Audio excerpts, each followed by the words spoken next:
369/2 number के register में 69 page पर 31/3/69 का पैराग्राफ। आसमान में है सितारे और तुम हो ज्ञान सितारे।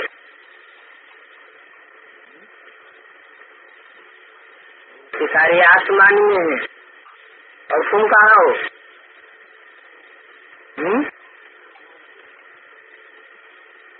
बोलो,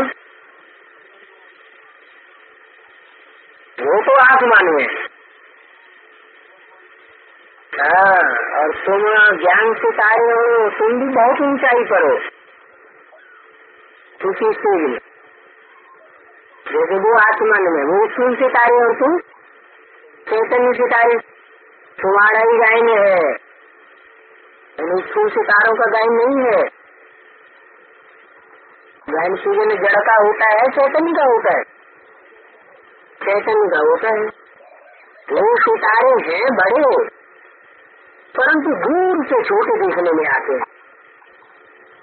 क्या हैं बड़े? जैसे वो बड़े हैं वैसे आओ तुम भी बहुत बड़े आदमी, लेकिन तुम्हारे जो नजदीक पहुंचेंगे, जो नजदीक पुरुषार्थी होंगे, जो तुम्हारी समीप आत्माएं होंगे, तो तुमको देखेंगे तुम्हारी बड़प्पन को। लेकिन जो नजदीकी नहीं होंगे उस समय क्या देखेंगे? बहुत दूर के हैं, तो क्या देखेंगे? तो दिखाई पड़ेंगे। तो तुम इतने बड़े नहीं हो। कितने बड़े? जैसे सुने वो सितारे बड़े हैं, वैसे तुम इतने बड़े नहीं हो। फिर काहे में बड़े? तुम्हारी बुद्धि विशाल, वो है स्थूल, और तुम वो बुद्धि से सूक्ष्म। तुम्हारा बुद्धि से सूक्ष्म बड़प्पन है। तुम वचन के रहवासी ज्ञान सितारे, तुम ज्ञान सितारे ने ज्ञान सागर को हाथ पकड़ लिया। जैसे टीचर की पढ़ाई को स्टूडेंट हाथ पकड़ लेते है ना, तुम्हारा भी गायन है। क्या गायन है? गायन सूर्य ने यादगार की वार संकित नहीं किए थे, संगम के भी गायन होते, तो तुम्हारा भी गायन है हाथ करने का। क्या है कि ज्ञान सूर्य ने सागर को हाथ पकड़ लिया है? अभी तुम ज्ञान सागर को हाथ करते हो। कौन? जो चिड़िया है वो ज्ञान सागर को हाथ कर लेती है। माना सागर का पूर्ण अस्तित्व नहीं रहता। तो शरीर को किसका? दोनों का अस्तित्व दिखाई पड़ता है संसार में। कब? कब? लास्ट में, जब कलयुग का अंत होता है तो देवियों की पूजा बहुत हो जाती है कि थालियां भर भर के देते।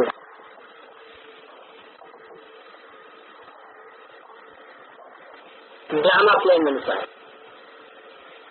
तुम यहाँ आए हो ज्ञान रतन चुनने के लिए। भक्तिवाद की बात में तो कोई अर्थ नहीं है ना, चाहिए जिससे तुम नीचे गिरते आते हो तो सत्य कला में जाते हो। मनुष्य समझते हम बहुत भक्ति करते हैं, यज्ञ तप का दान पुण्य करते हैं, परंतु सिवाय ज्ञान रत्नों के सत्य कला में तो जा नहीं सकेंगे।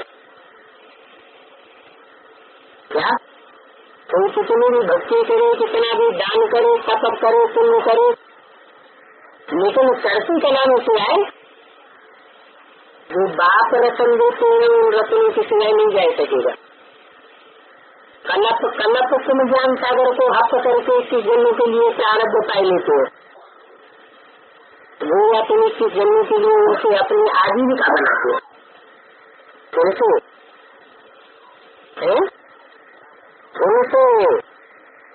ब्रह्मा के तन में बैठ के बोल रहा है कौन?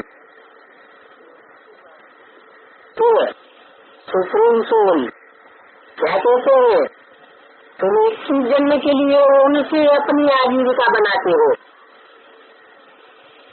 ऐसे नहीं का मेरे से बनाते हो है? क्योंकि ब्रह्मा के तन में जब प्रवेश है तो वो रत्नों का आधार नहीं है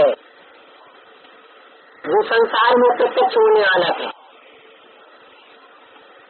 भविष्य के लिए इशारा दिया कि यहाँ के जन्म जन्मांतर में शरीर धारण करके आजीविका के लिए पढ़ना पड़ता है, मेहनत करनी पड़ती है। इसे टीचर से तुम जो पढ़ते हो उसकी आजीविका 21 जन्म के लिए हो जाती है। ये है बेहद की आजीविका। 21 जन्मों के लिए तुम भरपूर हो जाते हो, कोई फिक्र आपकी बात नहीं। तो अपन को लकी सितारे समझना चाहिए ना। ये भी लकी सितारा है।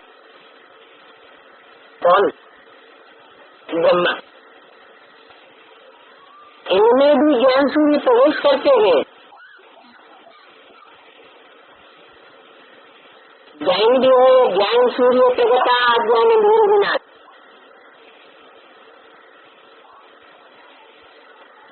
ज्ञान अज्ञान विज्ञान को भी तुम अभी समझते हो। ज्ञान विज्ञान माने क्या है? ज्ञान माने जानकारी रचयिता और रचना की, और विज्ञान माने विशेष ज्ञान। ज्ञान विशेष ज्ञान माने योग, लगन लगाओ इसमें क्या, उसका किसी को भी पता नहीं है। बाप जब समझाते हैं भक्ति को ज्ञान अज्ञान मार्ग कहा जाता है, उनमें सब नहीं गपूरे, आप कुछ भी नहीं है। जैसे प्रजापिता ब्रह्मा के लिए दिखाते हैं 2 भुजाएं, 4 भुजाएं, 10 भुजाएं, 100 भुजाएं, 1000 भुजाएं। अभी भुजाओं का अर्थ क्या है? क्या है? सहयोगी आत्मा। वो तो भी कुछ भी नहीं जानते। कौन है सहयोगी आत्मा? 1000, 100, 2, 4, 8 है और किसी सहयोगी है। उन्होंने तो अनर्थ कर दिया है। ब्रह्मा की भुजाएं तो इतनी होती नहीं है जितने चित्रों ने दिखाई है। जितने देवताएं दक्षिण बनते हैं उतने ब्रह्मा कुमार कुमारी है ना।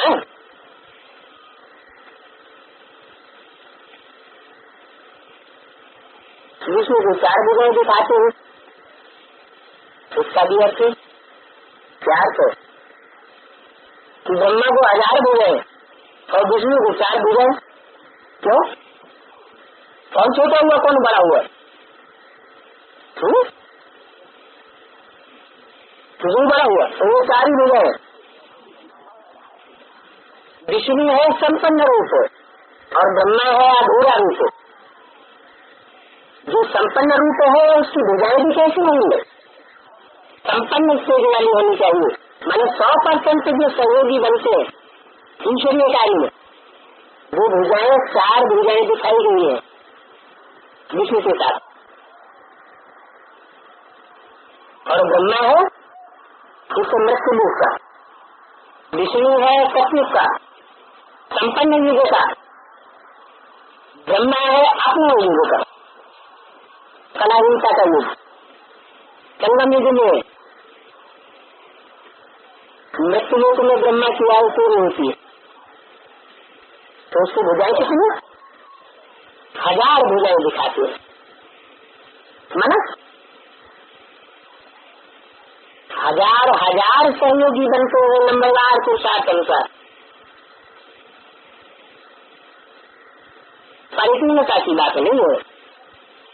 तो कितने सहयोगी बनते हैं तो कितने सहयोगी बनते हैं। परसेंटेज में है।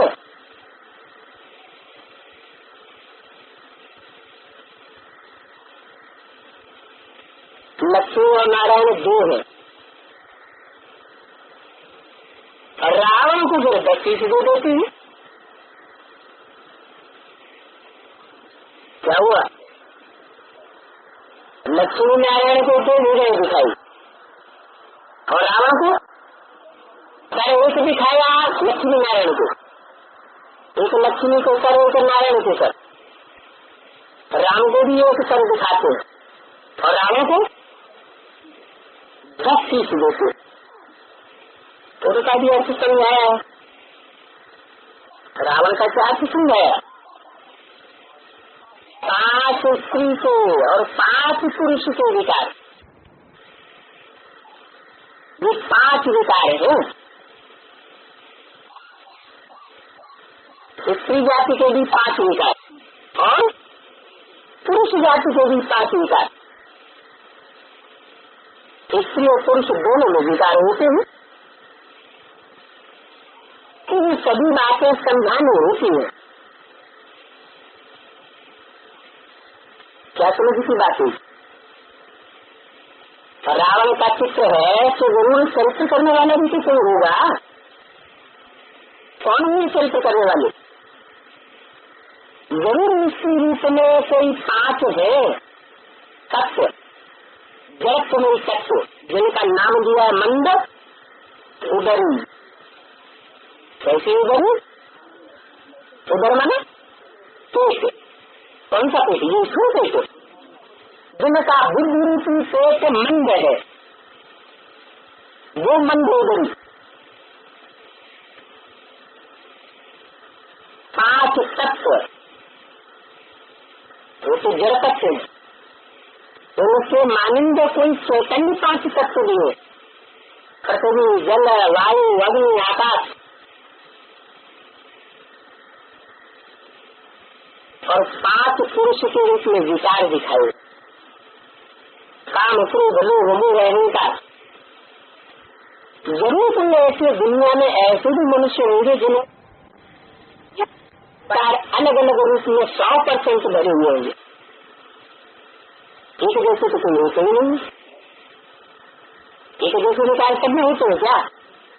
कोई परसेंटेज होता है तो कोई 100% तो कामी भी तो होगा तो संसार में। तो 100% तो क्रोधी, कोई लोभी, कोई मोही, कोई अहंकार। तो ये सभी बातें समझ नहीं होती है। बात बैठ पढ़ाते हैं। क्या पढ़ाते हैं? रचयिता और रचना के आदि मध्य अंत का ज्ञान पढ़ाते हैं। तुम बच्चे को अभी ऐसी ज्ञान रचन देते हो। रावण संप्रदाय भी है तो राम संप्रदाय भी है। बाप अपने बच्चे को ज्ञान देते। क्या रावण के बच्चे को ज्ञान नहीं देते हैं? जो रावण संप्रदाय है उनको ये रतन नहीं मिलते, मिलेंगे तो उनको नहीं मिल रहे, उनको ये रतन मिलते हैं बहुत होशियार बनने के लिए। बाकी और जो आते हैं वो तो आते ही है अपने धर्म स्थापन करने। और कौन? तुम बच्चे हो राम संप्रदाय। बाकी और कौन है? रावण संप्रदाय वाले।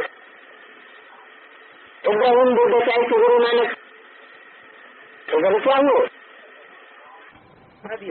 गुरु है। इसलिए मुरली ने प्रश्न भी किया, रावण कौन? जरूर कहेंगे ये है गुरु लोग। कौन से गुरु लोग? तो धर्म पिता है। तो धर्म पिता है तो ऊपर से आते हैं परम धाम से। कौन से देश से आते हैं? समुद्रगान दुनिया से आते हैं या सत्यधाम से आते हैं? सत्यधाम से आते हैं। उनका आना ही सत्यधाम से हो तो उनको रावण संप्रदाय कहें क्या? तो उनको तो नहीं रावण संप्रदाय कह सकते। वो सात्विक तत्व प्रधान अपनी सोच में आते हैं, वो नहीं हो तो फिर कौन हुआ है? वो जिसमें प्रवेश करते हैं वो तमो प्रधान आत्मा होती है। देवी देवता सनातन धर्म की अधूरी नानी लेने वाली, जिन्होंने बाप से पूरी पढ़ाई नहीं करी, बाप की पढ़ाई का डिसरिगार्ड किया, तो भी बाप बन करके बैठ जाते। कब? जबकि बाप तो संगम युग में प्रैक्टिकल में सृष्टि पर आते हैं, तब इन धर्म पिताओं को तो रावण कह ही नहीं सकते। जोश बोलो, कैसे कोई रिपीट होगा? रावण संप्रदाय और राम संप्रदाय कहा जाता है। रावण संप्रदाय ढेर है क्योंकि मनुष्य गुरु ढेर है और सतगुरु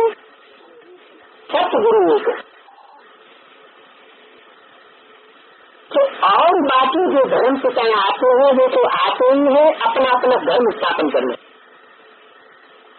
लेकिन वो तो ऊपर से आते हैं, ऊंची स्टेज से। वो जिनमें प्रवेश करते हैं वो है देवी देवता सनातन धर्म की कन्वर्टेड होने वाली आत्मा, उनमें दोष होता है। जैसे परमात्मा बाप आता है ऊपर से, सुप्रीम सोल सृष्टि की स्थापना करने के लिए, नई दुनिया की स्थापना करने के लिए, तो सुप्रीम सोल में कोई नुक्स है क्या? बीज में कोई नुक्स होता है क्या? बीज में कोई नुक्स नहीं। नुक्स किसमें? जिसका आधार लेता है उसमें नुक्स होता है। तो वो नुक्स जो रहता है जब तक वो परिपूर्ण न हो जाए, ब्रह्मा जब तक संपन्न न बने तब तक वो टूटी हो जाती है रावण राज्य की। जब ब्रह्मा से विष्णु बन जाता है तो 10,000 वर्ष के लिए राम राज्य हो जाता है। राज्य किसका? राम का राज्य। तब तक राज्य किसका? जब तक संपन्न न बने रावण का राज्य। अभी भुजाओं की किसकी बात हो रही थी? ब्रह्मा की और विष्णु की भुजाओं की बात हो रही थी। विष्णु को सिर्फ 4 भुजाएं दिखाते हैं संपन्न स्टेज वाले को, और ब्रह्मा को 1000 भुजाएं दिखाते हैं। तो 4 से सहयोग लेना अच्छा या 1000 से सहयोग लेना अच्छा? 4 से सहयोग लेना अच्छा। क्यों? 1000 से सहयोग लेंगे तो 1000 मतों से सहयोग देगा, और जो 4 संपन्न स्टेज वाले होंगे वो मत भी कौन सी देंगे? अपनी मत नहीं देंगे। कौन सी मत देंगे? एक बाप की मत देंगे। एक बाप की मत पर चलने वाले बहुत थोड़े होते हैं, और रावण की मत पर चलने वाले ढेर के ढेर होते हैं। इसलिए 1000 भुजा वाले ब्रह्मा का सिर्फ नाम है, लेकिन पूजन नहीं है। तो इससे हम क्या शिक्षा लें? हमको क्या शिक्षा नहीं? हमको ये शिक्षा लेनी कि हमको अनेकों का सहयोग लेने की दरकार नहीं होनी चाहिए। क्या करना चाहिए? एक बाप अगर हमारा सहयोगी है, एक बाप को पहचान लिया, और बाप के जो बच्चे हैं श्रेष्ठ से श्रेष्ठ बने मुट्ठी भरे, तो दुनिया का बड़े से बड़ा काम हम सर कर सकते। ये बाप तो आकर के कल की बादशाही स्थापन करते हैं, और वो बाप धर्म पिताएं आते हैं तो क्या स्थापन करते हैं? और ये दुनिया को नरक बनाते हैं। यहाँ तुम्हारी राजधानी स्थापन होती है, पवित्र देवी देवता धर्म की। कहाँ? संगम में कौन स्थापन करता है? वो धर्म पिताएं तो नरक की दुनिया स्थापन करते हैं, 100% इस दुनिया को नरक बनाई देते हैं। और ये धर्म पिता है संगम युग में आकर के तुम्हारी 2500 वर्ष की राजधानी स्थापन कर देते हैं, पवित्र देवता धर्म की। और तो कोई इस समय पवित्र है ही नहीं, किसके सिवाय? बाप के सिवाय और तो कोई है ही नहीं पवित्र। पवित्र माना, पवित्र माना क्या और अपवित्र माना क्या? पावन माना क्या और पतित माना क्या है? पावन माना क्या और पतित माना क्या? ये ट्रेन खड़ा हुआ है, पतित हो गया। पतित माने गिरना, गिरावट में आए वो पतित, और चढ़ती कला में रहे और तो पावन। पहले बुद्धि से शुरुआत होगी या शरीर से? पहले तो बुद्धि से शुरुआत होगी। ये शरीर तो सड़ते जाएंगे और आत्मा तुम्हारी पावरफुल होती जाएगी। क्यों? क्योंकि दुनिया के जितने भी मनुष्य है, जैसे जैसे प्रत्यक्षता का टाइम नजदीक आता जाएगा, सबकी नजर आत्मा के ऊपर पड़ेगी तो पहले शरीर के ऊपर पड़ेगी, पहले शरीर के ऊपर पड़ेगी। क्योंकि दुनिया तो नहीं जानती है, आप उनकी प्रैक्टिस नहीं है। तो शरीर को संग का रंग लगता है दुनिया का, और आत्मा को संग का रंग किसका लग रहा है? हम बचेंगे बाप का। तो आत्मा मन मन बुद्धि हमारी ऊंची की जाएगी, और शरीर क्योंकि दुनिया में भगत ज्यादा है, या आत्मा को समझने वाले ज्ञानी की बात नहीं ज्यादा है, भगत ज्यादा। तो जो भगत है वो काय के नजदीक आने की कोशिश करेंगे, आत्मा के नजदीक आने की कोशिश करेंगे, या शरीर के नजदीक आने की कोशिश करेंगे? तो शरीर के नजदीक आने की कोशिश करेंगे तो रिजल्ट क्या होगा? जब तक ये 500 करोड़ की पतित दुनिया है तब तक शरीर सड़ता जाएगा। हाँ, तो योग बल से अपने को कंट्रोल करता रहे, ज्यादा से ज्यादा कंट्रोल कर ले, तो वो प्रभाव दिखाई नहीं पड़ेगा। बाकी शरीर के जरूर सड़ेंगे, क्योंकि 5 तत्व ही कैसे होते जाते हैं? 5 तत्व ही तमो प्रधान हो गए। जब 5 तत्वों का भोजन जो बना हुआ हम खाएंगे तो शरीर ही कैसा होगा? और ही तमो प्रधान होता जाएगा। तो पतित और पावन का डिफिनेशन क्या हुई? पतित माना बुद्धि से नीचे गिरना, बुद्धि जब ऊपर न उठे याद में तो समझ लो हम पतन की ओर, और बुद्धि लगातार ऊपर उड़े, उच्च कला में रहे, तो समझो हम पावन होने की स्टेज में। पवित्र और अपवित्र, फरिश्ता और कहा मनुष्य। फरिश्ता क्यों कहा जाता है? क्योंकि फर्श की दुनिया से ऊपर उड़ता रहता है, और मनुष्य से धर्म नहीं, उसकी बुद्धि झुकी रहती है। तो इस समय तो पवित्र कोई है नहीं, देवता है कोई? पवित्र देवता कोई नहीं, इसलिए देवता के बदले हिंदू कह दिया। क्यों कह दिया हिंदू? क्योंकि अपवित्र है। यहाँ के नाम देखो कैसे खींची है इस अपवित्र दुनिया के। बसरमल, भूख, बसर कहते हैं ना, भूख, भूख माना क्या और बसर माना क्या? भूख माना भूसा और बसर माना दाना। बसर मल, मलमल मैल, दाने का मैल, भूसा कुछ भी अच्छा होता है। बसर मल, चूहर मल, फलाना मल, रामदास, कृष्णदास। अब वहाँ ऐसे नाम होंगे क्या?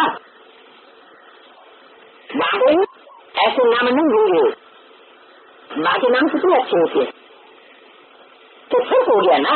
तुम कोई को भी समझा देंगे तो कहेंगे बरोबर ये तो नरक है। अगर कहें हमको स्वर्ग में बैठने हैं तो बोलो अच्छा तुम अपना रास्ता नापो। क्या तो ऐसे भी है तथाकथित ब्राह्मणों की दुनिया में जो कहते हैं कि बाबा से हमको तो राजाई स्वर्ग की मिल गई, हमें तो बाबा से स्वर्ग मिल गया, हमारा स्वर्ग है सुखधाम और शांति धाम हमको नसीब हो गया। तो उनको क्या कहना चाहिए? अच्छा तुम अपना रास्ता ना, उनको समझाने की दरकार नहीं। ठीक करो पॉइंट, यहाँ समझने के लिए आने की उनको दरकार ही नहीं है, तो उनको तो सड़क का वर्षा नहीं। अगर अपन को पतित नरकवासी समझते हो तो यहाँ पावन स्वर्गवासी बनने के लिए पुरुषार्थ कराया जाता है। जो गुरु होंगे, गुरुदम चलाने वाले, वो तो अपन को पतित कभी स्वीकार नहीं करेंगे। तो गृहस्थियों को ऊंची दृष्टि से देखते हैं और अपन को बहुत ऊंची दृष्टि से देखते हैं।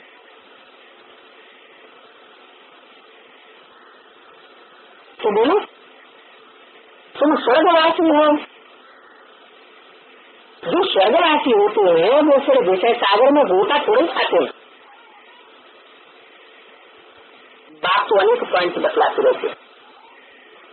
जब तक जीना है सागर को हप करना है।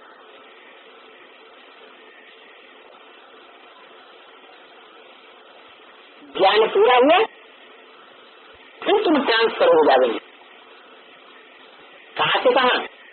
नरक की दुनिया से स्वर्ग में ट्रांसफर हो जाएंगे। उसकी में पढ़ाई पूरी होती है तो दूसरी क्लास में ट्रांसफर होती है। तुम्हारी ये पढ़ाई है मनुष्य से देवता बनने की। देवता का राज्य था ना सत्य, सत्य में त्रेता द्वापर कली में चक्कर पूरा हुआ, फिर अभी ये समय नहीं है तो पुरुषोत्तम बनने का। सात आत्मा से पुण्यात्मा बनना है, कंगाल से फिर ताज बनना है, इसलिए उनको पुरुषोत्तम संगम जो होते हैं वही उत्तम की महिमा करते हैं। फूलों के मंदिर बनाए फिर उनकी पूजा करते हैं। फूलों के मंदिर बनाए जो श्रेष्ठ बनते हैं उनके फिर मंदिर बनाए उनकी पूजा करते हैं। ताज वाले को बिगड़ ताज वाले नमन करते हैं। यहाँ कौन सा ताज है ब्राह्मण की दुनिया में?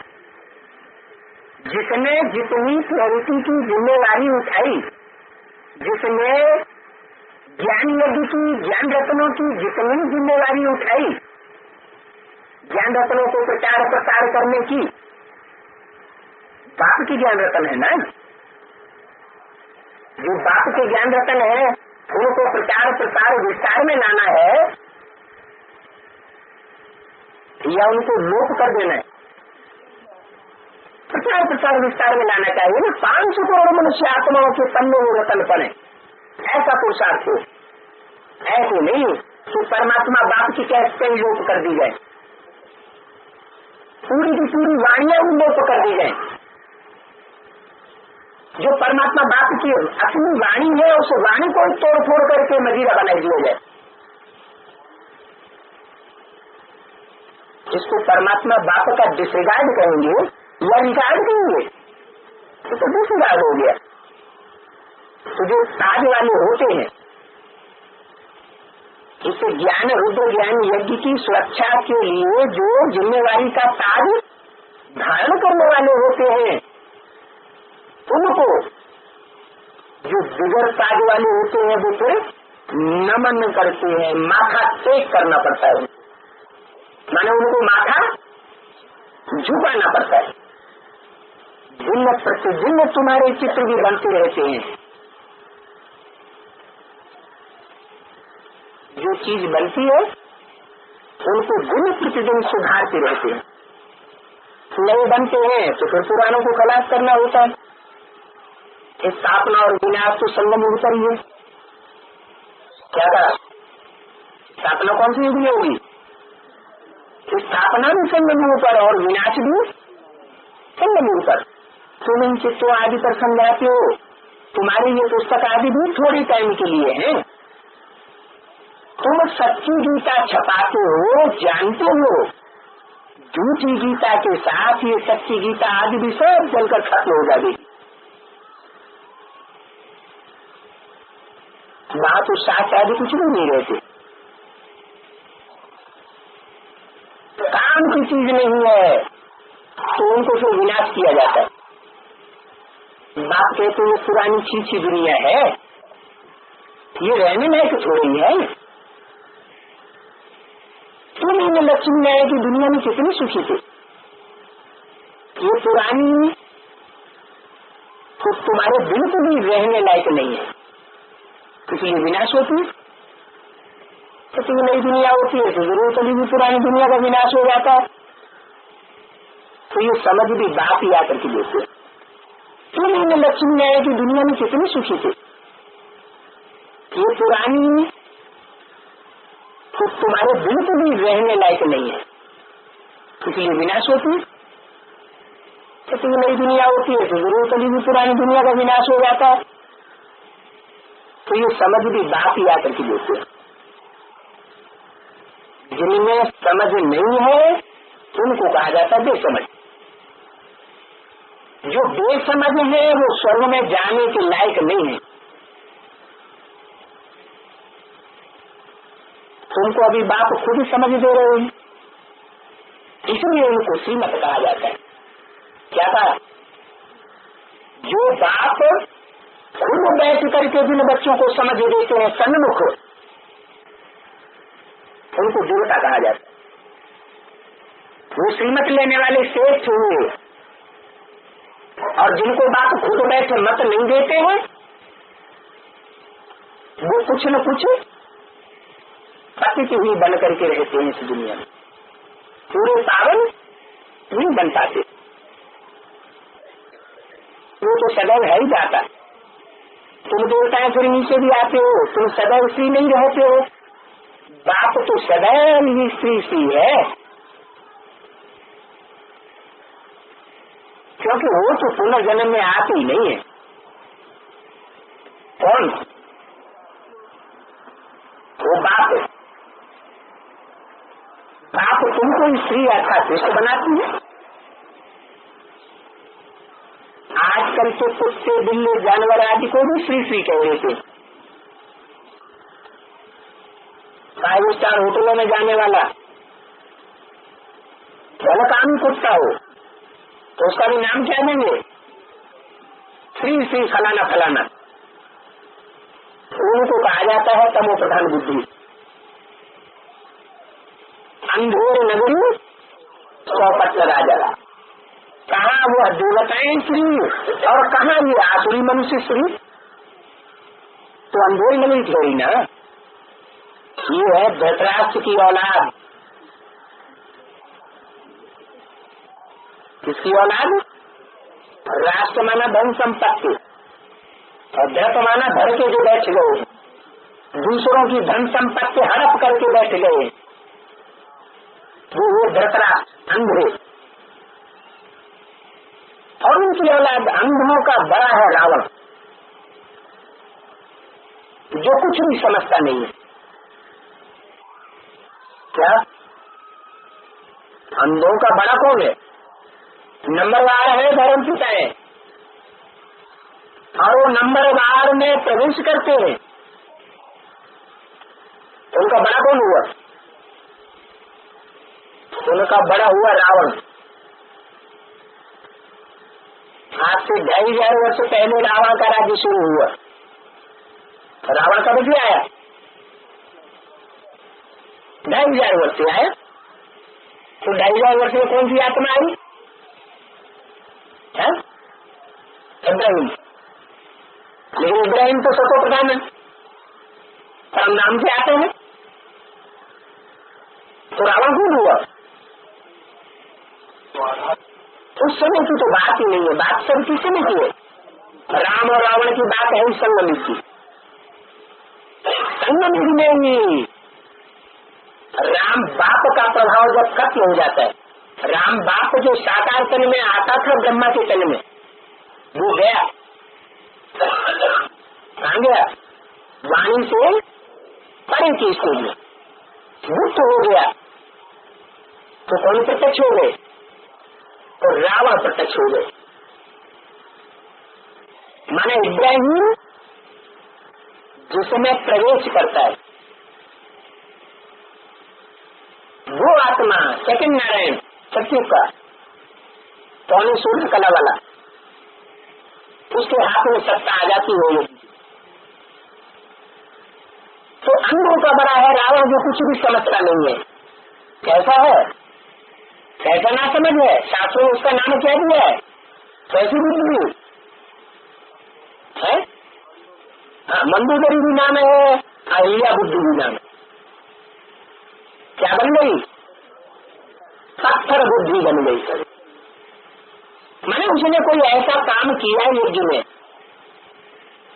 जो बाप मना करते थे। बाप क्या मना करते हैं? कि विकारियों से संसर्ग संपर्क मत रखो। जो एवर प्योर बाप है उससे संसर्ग संपर्क करो। तुमने क्या किया? किसको ले आई हिंदू सभा में? कोई विकारी को ले आई, बता दिया ये ज्ञानी है, इसकी बुद्धि में ज्ञानी बैठ गया है। तो ज्ञान नारायण को नहीं बैठा प्रैक्टिकल में। ये भी अंदर से जानती हो कि उनकी बुद्धि में ज्ञान बैठा नहीं है।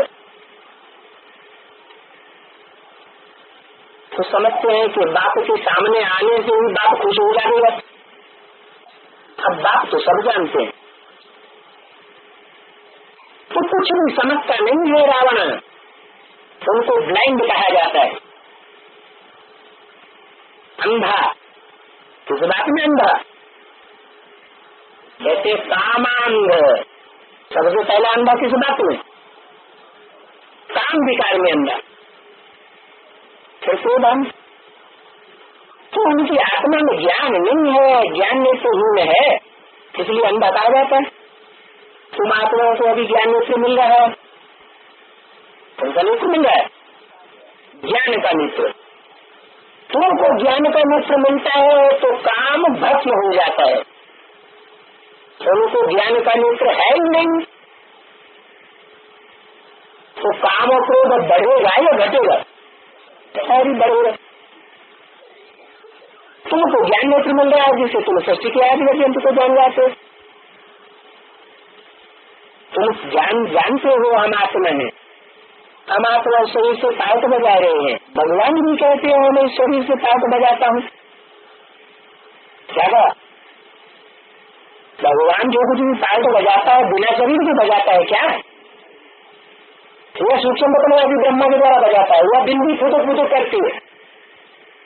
स्वर्ग कौन स्थापन करता है?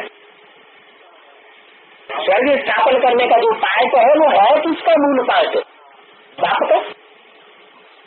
तो शरीर से पार्ट बजाते, शरीर बिगड़ राजीव का ज्ञान कैसे देंगे? टीचर कैसे बनेंगे? आत्मा में ज्ञान है ना, शरीर तो जरूर चाहिए। वो है सुप्रीम सोल, परमात्मा। लौकिक बात को कब परम पिता नहीं कहेंगे। यहाँ तुम जानते हो परम पिता वो सुप्रीम ज्ञान का सागर है, उनकी तुम महिमा करते हो। वो ज्ञान का सागर, शांति का सागर है, तुमसे ही तुमको वर्षा मिलता है? वर्षा निराकार में मिलता है या साकार में भी मिलता है? तुम ज्ञान रत्नों को वर्षा निराकार में मिल जाता है बुद्धि में, या साकार प्रैक्टिकल में भी स्वर्ग मिलता है? साकार प्रैक्टिकल में भी स्वर्ग मिलता है उनसे। आपने समझाया शांति जो तुम्हारे गले का हार है, अर्थात आत्मा का स्वधर्म है शांत। शांति का सागर बाप तुमको आधा कल्प के लिए वर्षा देते हैं, वहाँ अशांत 5 विकार नहीं होते।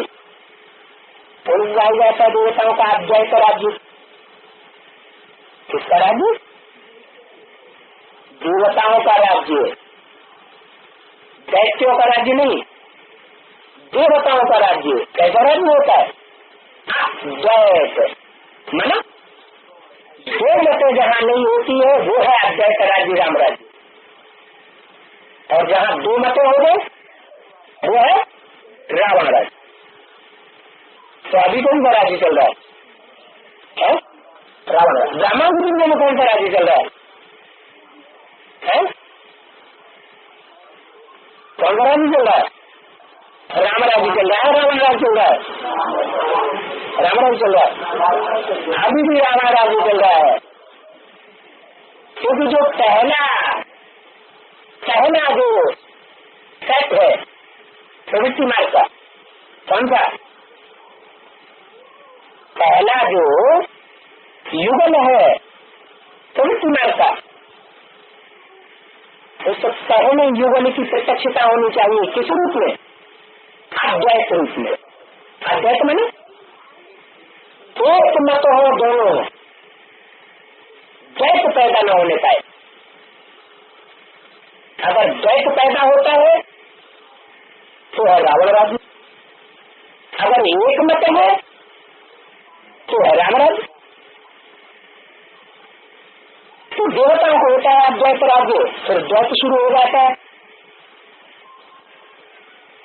एक अद्वैत शास्त्र भी कहते हैं। वास्तव में अद्वैत शास्त्र तो एक गीता ही है, जिससे तुम देवता बनते हो, वहां एक ही राज्य होगा, बाप ही आए उसकी स्थापना करते हैं। किसकी स्थापना करते हैं? अद्वैत राज्य की। तो नाम पड़ जाता है सच्ची ज्ञान गीता। नाम कब पड़ता है? तो नाम पड़ जाता है। मैंने कब नाम पड़ जाता है? जब अद्वैत राज्य की स्थापना होती है, तब नाम पड़ जाता है सच्ची गीता। झूठी गीता नहीं, सच्ची ज्ञानी गीता। उन्होंने फिर कृष्ण का नाम डाल दिया, जो पूरे जो आदि लेते, तो वो कौन सी गीता हो गई? वो झूठी गीता। क्या? यानी ज्ञान चंद्रमा कृष्ण का जगत का प्रभाव है। चंद्र ज्ञान लगता है तो क्या होता है उसमें? सूर्य और पृथ्वी के बीच में कौन आ जाता है? चंद्रमा आता है तो सूर्य ग्रहण होता है। चंद्र ग्रहण में क्या होता है?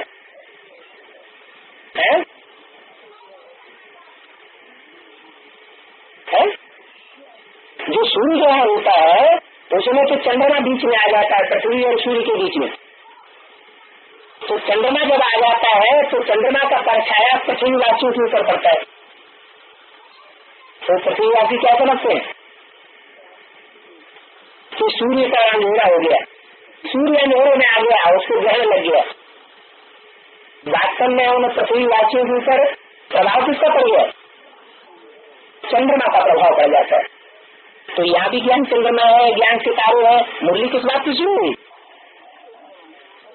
ये है दुनिया ज्ञान सितारों की, ज्ञान चंद्रमा की, ज्ञान सूर्य की। तो चंद्रमा के ऊपर प्रभाव पड़ता है सूर्य का, वो तो ठीक है, लेकिन चंद्रमा का प्रभाव जब वो करने लगे पृथ्वीवासियों के ऊपर तो रिजल्ट क्या होगी? वो पृथ्वीवासी खुद अंधेरे में है, चंद्रमा के प्रभाव में है। रहना चाहिए इसकी रोशनी में, सूर्य की रोशनी में, लेकिन द्वैत पैदा हो जाता है। सूर्य और चंद्रमा का, तो द्वैत नहीं होना चाहिए। द्वैत तो सच्ची गीता नहीं है, अद्वैत तो सच्ची गीता है। क्योंकि अद्वैत से अद्वैत राज्य स्थापन होगा, एक का राज्य होगा, अनेकों का राज्य नहीं हो सकता। तो उन्होंने श्री कृष्ण का नाम डाल दिया। किन्होंने? जो भक्ति मार्ग वाले हैं उन्होंने भगवान किसको बता दिया? कृष्ण को। माने कृष्ण की सोच जो है वो गीता का भगवान। अब वास्तव में गीता का भगवान कृष्ण की सोच नहीं है। कृष्ण की सोच के द्वारा गीता का भगवान प्रत्यक्ष नहीं होता, परमात्मा पास नहीं लगाता, किसके द्वारा लगाता? राम वाला जो व्यक्तित्व है उसके द्वारा ही राम राज्य की स्थापना होती है। जो पूरे 84 जन्म लेते हैं उनको फिर भगवान कैसे कह सकते? माने जो जन्म मरण के चक्र में आने वाला है, पुनर्जन्म में आने वाला है, तो उसको भगवान नहीं कह सकते। भगवान तो उसको कहेंगे कि जो जन्म मरण के चक्र से बेहद में न्यारा हो गया हो। जन्म मरण के चक्र से न्यारा होना माना निश्चय के चक्र से न्यारा हो गया।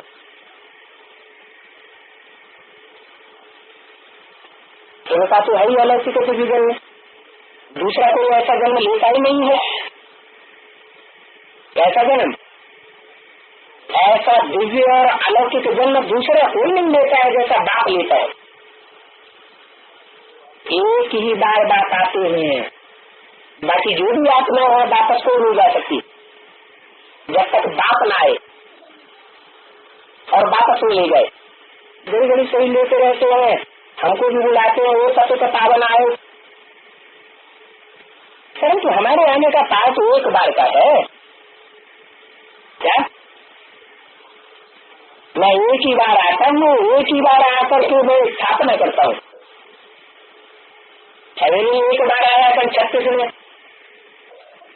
फिर दोबारा आया कल 45 में, नहीं, मैं एक ही बार आता हूँ और एक ही बार आकर के क्या कर देता हूँ? नई दुनिया की स्थापना कर देता हूँ। तो उसको कहा जाता है अद्वैत राज्य। अद्वैत माना देवता और द्वैत माना दैत्य। द्वैत माना दैत्य और अद्वैत माना देवता। जन्म से एक ही धर्म होता है, राम राज्य से और धर्म हो जाते हैं।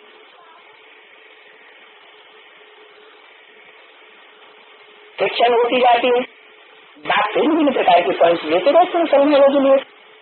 कितने सभी पॉइंट्स को याद नहीं कर सकता। डॉक्टर लोग, बैरिस्टर लोग आदि कितने पॉइंट्स बुद्धि में रखनी करते हैं। जो बहुत होशियार होते हैं वो तो कितना कमाते हैं, लाख लाख रुपया भी एक केस का मिल जाता है। किनको? डॉक्टरों को, वकीलों को।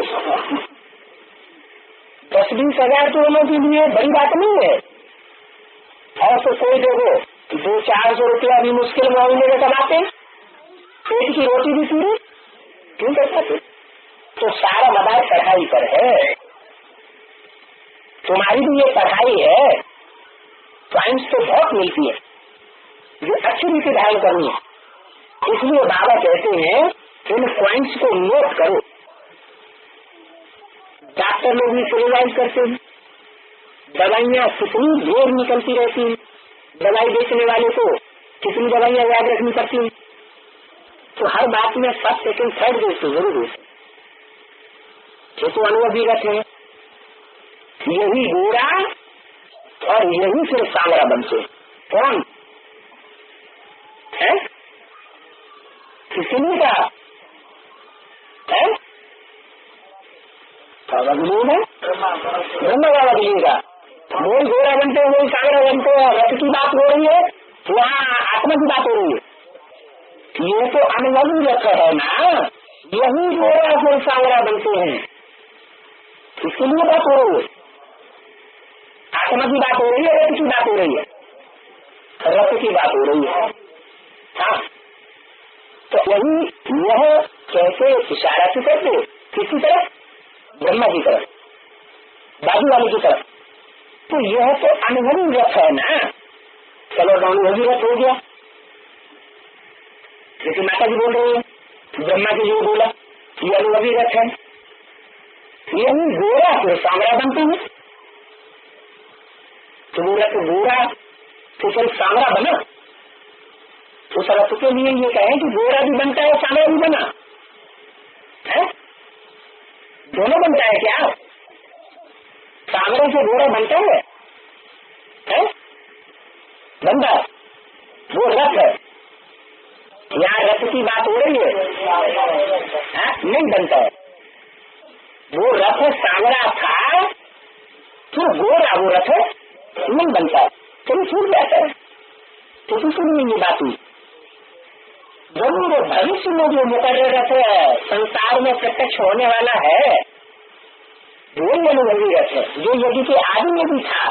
जिस अनुभवी रथ को ब्रह्मा ने भी जाकर के अपने साक्षात्कारों का अनुभव सुनाया,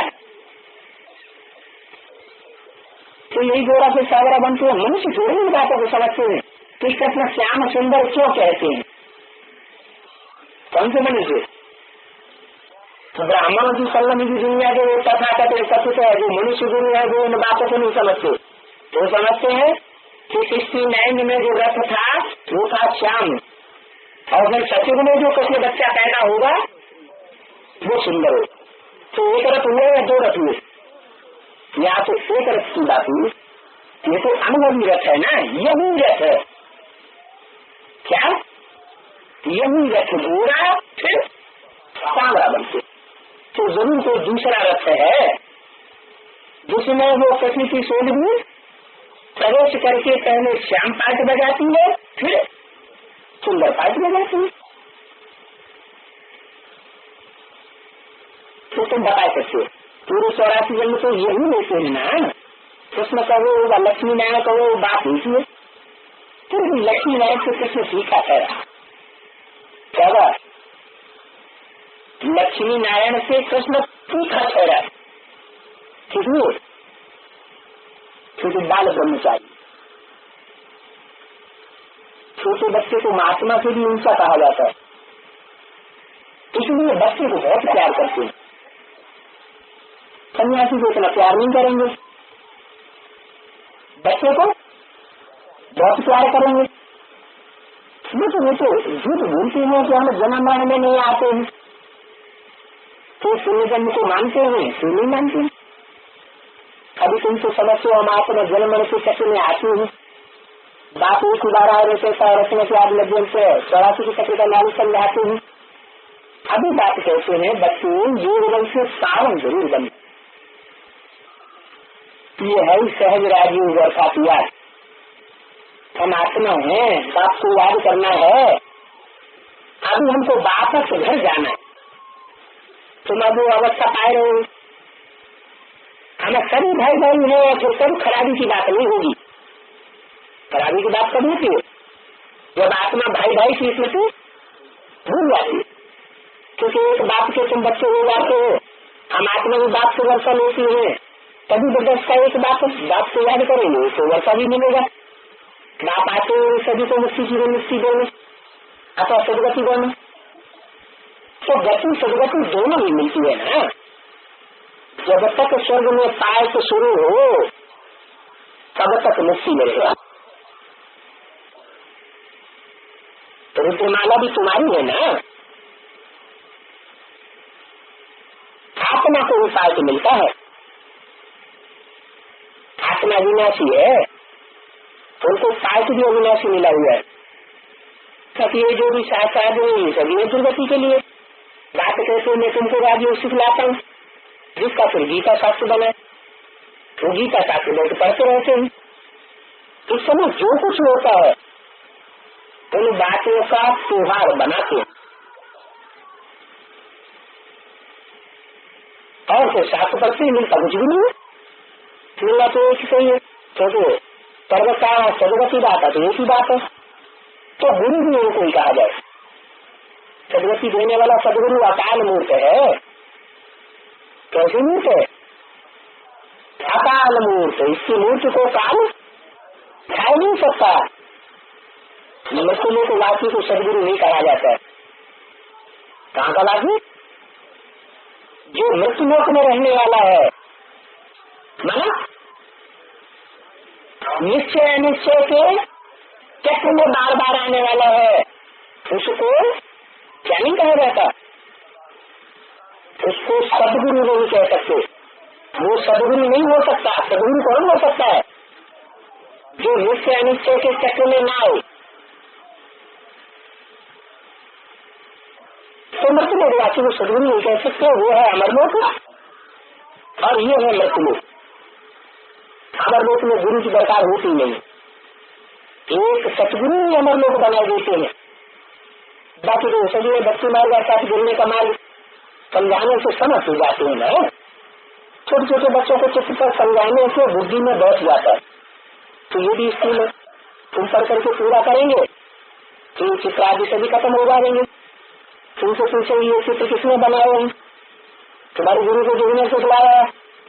तो हमारे गुरु को कोई है ये चित्र आदि तो बनाए हुए हैं दिव्य दृष्टि से। शिव बाबा दिव्य दृष्टि से हमको साक्षात्कार कराते गए, जैसे स्थापना विनाश का साक्षात्कार कराया वैसे ये किसी भी साक्षात्कार कराओ। अब ये बात दूसरी है कि वननाशों को साक्षात्कार कराया या बुद्धि का साक्षात्कार कराओ।